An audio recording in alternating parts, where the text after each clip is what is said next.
kan nu få gratis ting på Temu for 0 kroner. Stop!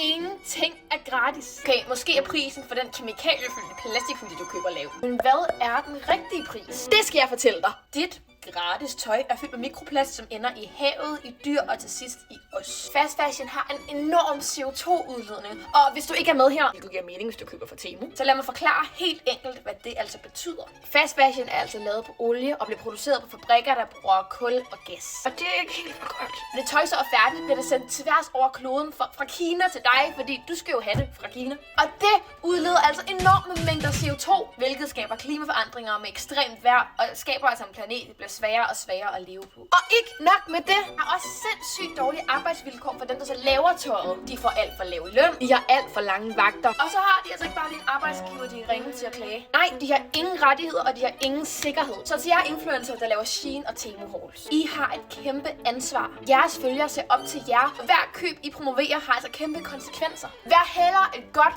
forbillede. Og til alle jer, der ser med, næste gang I ser, der står 0 kroner på Temu, så spørg dig selv, hvem betaler egentlig prisen. Så kan du bare det godt senere.